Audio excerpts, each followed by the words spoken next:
আজকে আমাদের দাবি ছিল বাংলাদেশের খনিজ সম্পদ এবং বাংলাদেশের যে তেল গ্যাস বৈধ অবৈধভাবে যে ইন্ডিয়ায় পাচার হয়ে যাচ্ছে সেটা রক্ষার জন্য আমাদের এখানে মানববন্ধন করা হয়েছে। এবং আমার দেশের এই সম্পদ, এই তেল গ্যাস বলেন, বঙ্গোপসাগর খনিজ সম্পদ বলেন, এই সম্পদগুলো কিভাবে পাচার হচ্ছে এটা আমার দেশের বর্তমান সরকার মাননীয় প্রধানমন্ত্রীর কাছে আমি জোর দাবি জানাচ্ছি বা আকুল আবেদন জানাচ্ছি। সেজন্য এই ব্যাপারে একটু দৃষ্টি দেয়, সদয় দৃষ্টি দেয়। কারণ আমরা বিগত সরকার দেখতেছি যে আমাদের যখন দেশ স্বাধীন হয়েছে 1971 থেকে এই পর্যন্ত আমরা প্রত্যক্ষ এবং পরোক্ষভাবে কিন্তু আমরা ইন্ডিয়ার দাসত্ব বা গোলামি করছি। এই ইন্ডিয়ার দাসত্ব বা গোলামি থেকে আমাদের অবশ্যই বের হয়ে আসতে হবে। কারণ এই যে আমরা যদি বিগত সরকারের সময় তাকিয়ে দেখি, আমাদের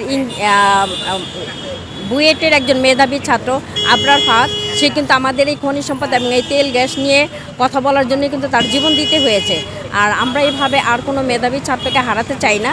তা আমার দেশের সরকারকে একটুখানি সদয় দৃষ্টি দিতে চাচ্ছি যে আমার দেশে যে সম্পদ আছে সেই সম্পদগুলোকে যদি আমরা সুন্দর করে পর্যবেক্ষণ করি বা সম্পদের পূর্ণ বিনাশ করি, তাহলে আমার দেশটা কিন্তু অনেক সুন্দরভাবে সমৃদ্ধভাবে গড়ে তোলা যায়। আমার নাম SM হানিফুল কবির, সাধারণ সম্পাদক বাংলাদেশের সাম্যবাদী দল মার্ক্সবাদী লেনিনবাদী।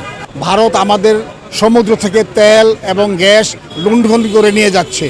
আমাদের উত্তরবঙ্গের সীমান্তে একটি গ্যাস খনি রয়েছে। সেই গ্যাস খনিটি অনেক দিন আগে নতজানু সরকার বন্ধ করে দিয়েছিল। সেই গ্যাস খনির পাশেই ভারতের অংশে কূপ খনন করে আমাদের সেই গ্যাসও ভারত লুণ্ঠন করে নিয়ে যাচ্ছে। আমরা বর্তমান সরকারের প্রতি আহ্বান জানাতে চাই, আপনি ভয় কাটিয়ে প্রয়োজনে জাতিসংঘের মাধ্যমে এই গ্যাস এবং তেল যাতে ভারত লুণ্ঠন করতে না পারে সেই জন্য ভারতের প্রতি প্রতিবাদ গড়ে তুলবেন।